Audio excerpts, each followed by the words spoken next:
Oi, pessoal. Muita paz para todos. Vamos prosseguir então nos nossos estudos. Hoje o estudo é o 97. Nós estamos no volume 3, do livro Sabedoria do Evangelho Pastorino. O tema hoje é o pão da vida. O Pastorino ele divide esse tema em 5 partes. Mas eu vou resumir, conforme a gente faz sempre, a gente não traz na íntegra, tudo, por causa do nosso próprio espaço também.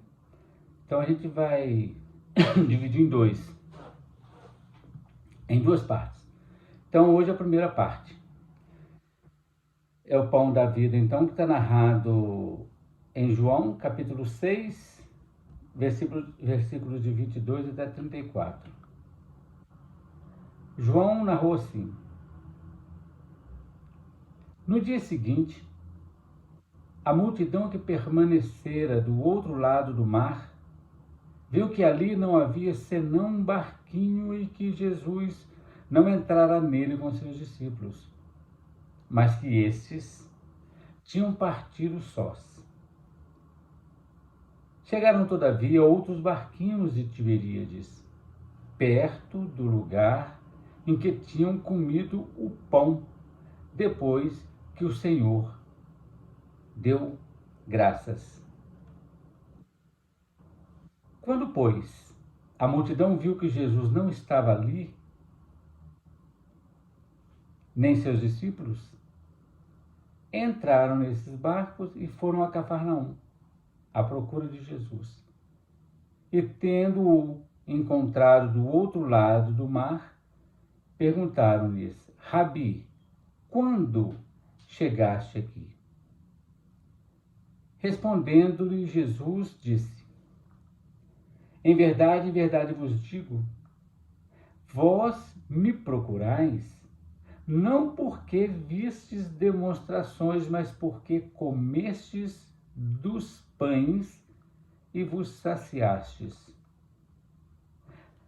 Trabalhai não pelo alimento transitório, mas pelo alimento estável para a vida imanente, ou vida eterna, que vos dará o Filho do Homem, pois o Pai o confirmou. Eles lhe perguntaram: que faremos para realizar as obras de Deus? Respondeu Jesus e lhes disse: esta é a obra de Deus, que acrediteis naquele que ele enviou. Perguntaram-lhe então: que demonstrações fazeis para que as vejamos e acreditamos em ti? Que realizas tu? Nossos pais comeram maná do deserto, como foi escrito. Deu-lhes a comer o pão do céu. Replicou-lhe então Jesus: em verdade vos digo, não foi Moisés que vos deu o pão do céu, mas meu Pai vos dá o verdadeiro pão do céu, porque o pão de Deus é o que desce do céu e dá vida ao mundo. Disseram-lhe então: Senhor, dá-nos sempre deste pão. Estudando então a lição, a multidão, aquela mesma, que tinha presenciado aquele fato extraordinário da multiplicação dos pães, permaneceu lá do outro lado do mar na expectativa de seguir Jesus. Porque, conforme nós falamos no outro estudo, eles queriam fazer de Jesus um rei, em função de terem presenciado, não só presenciado, mas participado diretamente do fenômeno, vamos dizer assim, aquele fato extraordinário que Jesus multiplicou os pães. Eles então queriam seguir Jesus, mas eles observaram que naquela praia só havia um barquinho, e que, além disso, os discípulos haviam regressado nesse barquinho, mas Jesus não foi com eles. Então Jesus tinha ficado por ali. O que eles fizeram? Continuaram esperando por Jesus e procurando-o, né? Chegando então a Cafarnaum, viram que Jesus estava lá. Aí eles não entenderam como é que Jesus havia voltado. Porque eles ficaram vigiando lá e Jesus não apareceu. E a gente viu que Jesus foi caminhando sobre as águas, né? Eles foram então até Jesus e ao invés, olha que interessante, ao invés de perguntar por Jesus como, eles perguntam quando. Porque alguma coisa aconteceu e eles não viram o que tinha acontecido para que Jesus voltasse sem que ninguém visse, né? Quando que o Senhor chegou até lá? E lá, em Cafarnaum, né, naquele lugar em que eles se encontravam, havia ali os 12 apóstolos, os discípulos, alguns discípulos, né, que seguiam Jesus, além de outras pessoas, né, de outros ouvintes bastante sequiosos, né, sedentos por conhecer mais Jesus, por aproximar mais de Jesus, né? Porque eles já haviam aproveitado, se a gente pode dizer assim, presenciado aquele fenômeno tão extraordinário da multiplicação dos pães. E eles então, eles não tinham desistido de ir em busca de Jesus para ver se Jesus fazia mais alguma coisa extraordinária. Jesus então prepara uma super aula teórica sobre o pão da vida. É que a gente falou, Jesus não veio aqui para multiplicar pão material, não. Ele veio aqui para que a gente pudesse compreender o reino dos céus dentro de cada um de nós. Então Jesus prepara. Primeiro, Jesus faz o fenômeno material. Por quê? Todos ali estavam completamente imbuídos na vida material e Jesus estava trazendo algo novo, que era o aspecto espiritual. Mas para que as pessoas pudessem compreender, se é que a gente pode usar essa expressão, que até hoje a gente não compreende certamente, né, todos esses fenômenos, aí Jesus trazia a coisa material primeiro, para depois trazer a parte espiritual, que lá do grego a gente pode dizer trazer o seu logos, né, e trazer o seu ensino. E Jesus então começa diferenciando duas espécies de alimento. O pão que alimenta e sustenta o corpo perecível, né, o corpo humano, o corpo matéria, e aquele alimento que sustenta, que ampara o espírito. Esse alimento permanece. É esse que dá vida. Não é por acréscimo de dias terrenos, né, da vida material, da vida exterior, não. Mas dá vida no sentido do crescimento interior, íntimo. Significa, então, essa vida imanente, ou esta vida eterna, em outra tradução, né? Que nada mais é do que a união com o Pai que já habita dentro de cada um de nós. Então Jesus fala assim: trabalhai não pelo pão material, mas pelo pão espiritual. Isso se traduz no sentido de esforçar-se por trabalhar. Esse esforço que a gente está dizendo aqui não é esforço qualquer, não. É o esforço árduo de se transformar. É a transformação íntima. Porque não tem jeito de ninguém transformar ninguém. E não tem a gente que tem já, sei lá quantas encarnações na matéria, é muito difícil, o trabalho é extremamente árduo para a gente sair das coisas da matéria e entender e vivenciar as coisas do espírito. A gente sabe disso. Como é que é difícil compreender isso, né? Outra fase interessante. Aí eles perguntam assim: o que fazer para realizar as obras de Deus? E Jesus responde com tranquilidade: basta confiar. Confiar, gente, é fiar com Para que haja confiança, precisa ter um trabalho íntimo da nossa personalidade com a nossa individualidade. Isso aqui é intimidade. É isso que é confiança. Isso aqui é fé. Então, é acreditar, acreditar nem é o termo, né? Confiar, crer naquele que foi enviado à terra pelo Pai. O enviado do Pai é exatamente Jesus Cristo. Ele veio revelar que tudo aquilo estava dentro da gente. Então, esse enviado do Pai é exatamente o Cristo. Por quê? O Cristo fala através da personalidade de Jesus, o Cristo cósmico, o Cristo ungido, fala através da personalidade de Jesus. Então, para que a gente possa fazer as obras de Deus, basta buscar, em primeiro lugar, encontrar e confiar na voz silenciosa que brota do âmago do nosso ser, lá bem dentro mesmo. Aí sim, realizaremos as obras de Deus.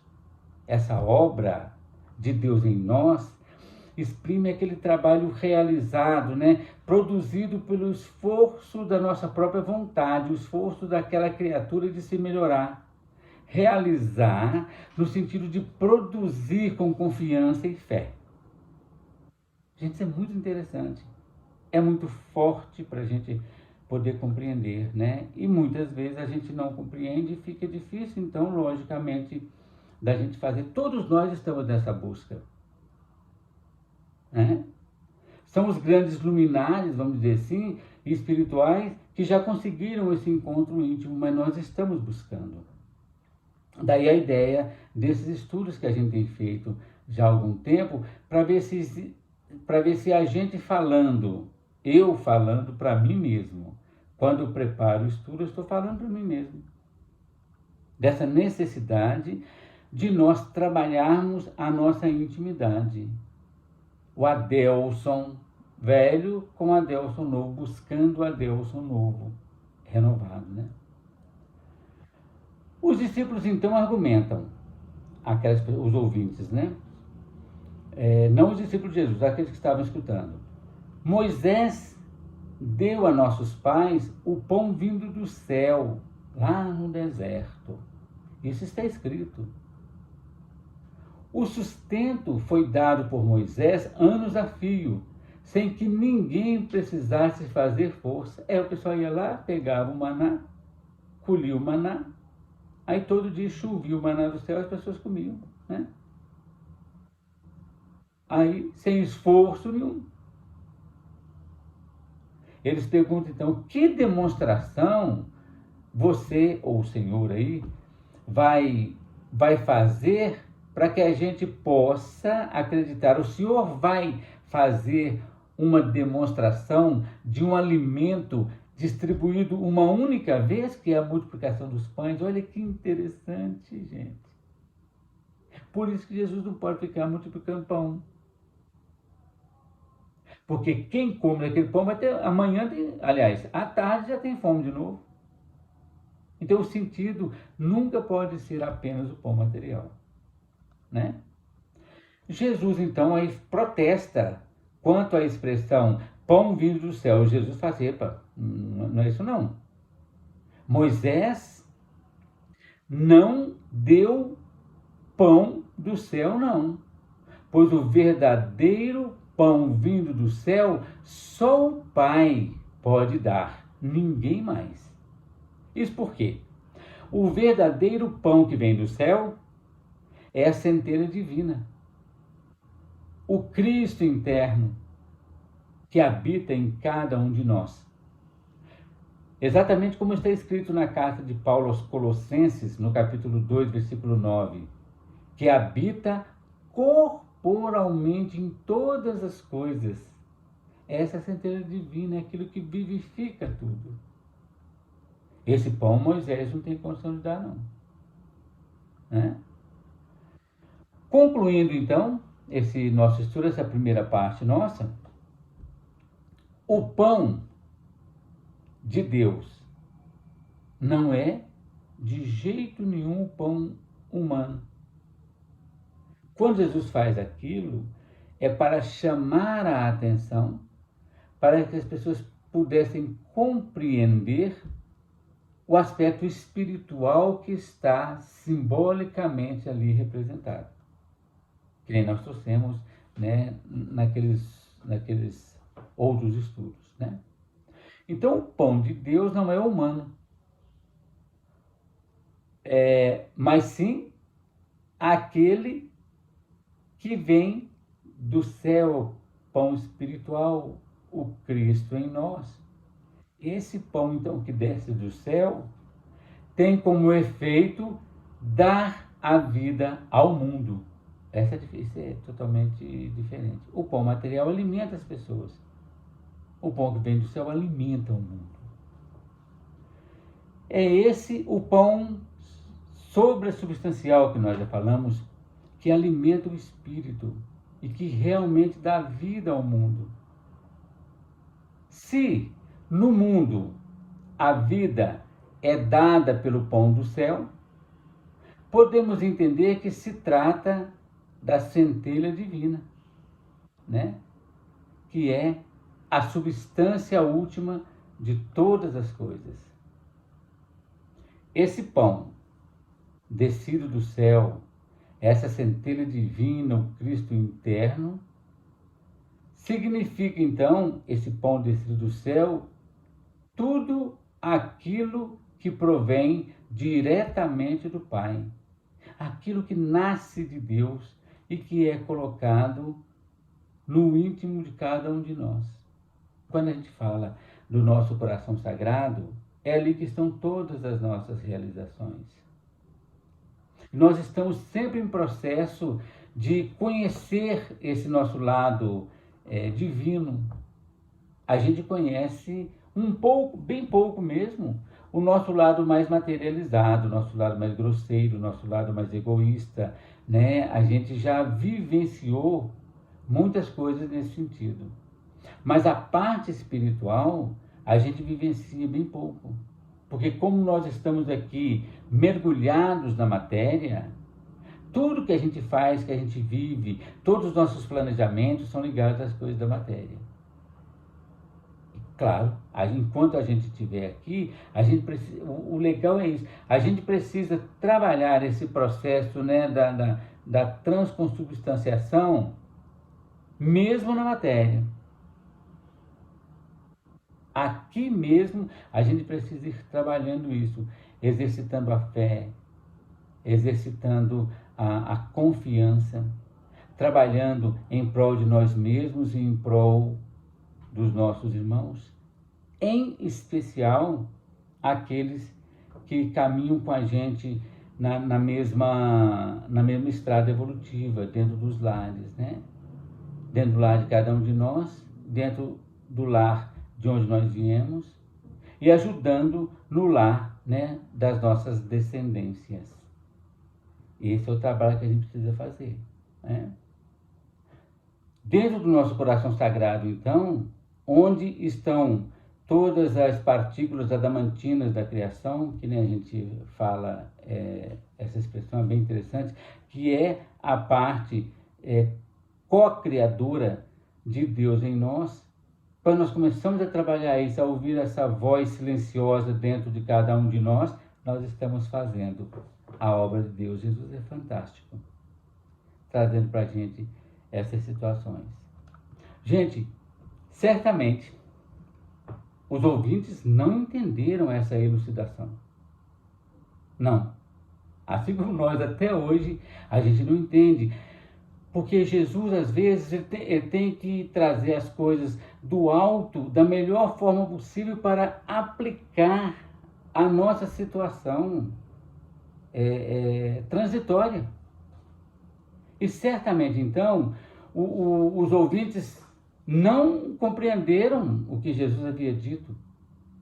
A prova disso é que eles repetiram aquele mesmo pedido que está lá registrado na mulher samaritana, quando Jesus falou o seguinte: quem bebe desta água terá sede novamente, mas quem pedir da água quem beber da água que eu lhe der, não sentirá mais sede por toda a eternidade. Então ela fala assim: Senhor, dá-me então desta água. Eles disseram então: Senhor, dá-nos sempre deste pão que alimenta o espírito, para que eu não possa precisar mais de me preocupar com o pão material, e sim com o pão espiritual, né? Então eles falam assim: Senhor, dá-nos sempre desse pão, mas querem recebê-lo sem o esforço da autotransformação. Aí é que está a chave. E autotransformar, gente, é um trabalho constante, é um trabalho diário. Não se faz isso por milagre. É um trabalho que precisa ser desperto e mantido. É esse então, gente, o trecho, né, que eu preparei, logicamente resumindo, né, bastante a ideia do pastorino. A gente tenta não desvirtuar de jeito nenhum, mas resumir para poder talvez até ficar mais fácil. Primeiro, para não deixar o vídeo muito longo, né? E também para que a gente possa ir compreendendo dentro das nossas capacidades. Beleza? Semana que vem, então, a gente continua, e muita paz a todos.